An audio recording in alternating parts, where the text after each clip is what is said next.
അപ്പോൾ ഫ്രണ്ട്സ്, നമുക്ക് കാനഡയിലെ വിൻ്റർ സെമൻ സ്റ്റാർട്ടായിട്ടുണ്ട്. നമുക്ക് നോക്കാം എന്താണ് ഈ അവസ്ഥ എന്നുള്ളത്. അപ്പോൾ കാറൊക്കെ നല്ല രീതിയിൽ നല്ല സ്നോ വീണ് തുടങ്ങിയിട്ടുണ്ട്. ഒന്ന് സെറ്റായിട്ടുണ്ട്. കണ്ടില്ലേ കേസ്?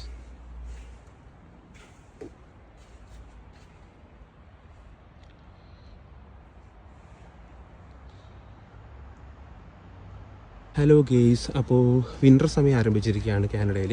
അപ്പോൾ വിൻ്റർ സമയത്ത് നമുക്ക് ചെയ്യാൻ പറ്റുന്ന കാര്യങ്ങളെന്ന് പറയുന്നത്, നിങ്ങൾക്ക് വേണ്ടി പുതിയ പുതിയ വിശേഷങ്ങൾ ഞാൻ ഇടുന്നതായിരിക്കും. അപ്പോൾ എന്താണ് വേണ്ടതെന്നുള്ളത് നിങ്ങൾ കമൻറ്റ് ചെയ്യുക. ഒരുപാട് കാര്യങ്ങളുണ്ട്. നമുക്ക് കാനഡയിൽ ഈ വിൻ്റർ സമയത്ത് കാനഡ ഗവൺമെൻറ് പുതിയ റൂള് ഈ മാസം വന്നിട്ടുണ്ട്. ഈ റൂൾ അനുസരിച്ചിട്ട് നിങ്ങൾക്ക് എങ്ങനെ കാനഡയിൽ എത്തപ്പെടാം, പുതിയ ജോലി അനുസരിച്ച് നമുക്ക് ജോലി ചെയ്യാം. ഒരുപാട് ജോലി സാധ്യതകളുണ്ട്. അപ്പോൾ അതിനെക്കുറിച്ചുള്ള എല്ലാ വീഡിയോകളും ഞാൻ എൻ്റെ അടുത്ത വീഡിയോയിൽ ഇടുന്നതായിരിക്കും. അപ്പോൾ എല്ലാ കാര്യങ്ങളും അറിയുന്നതിന് വേണ്ടി നിങ്ങൾ സബ്സ്ക്രൈബ് ചെയ്യുക, കമൻറ്റ് ചെയ്യുക.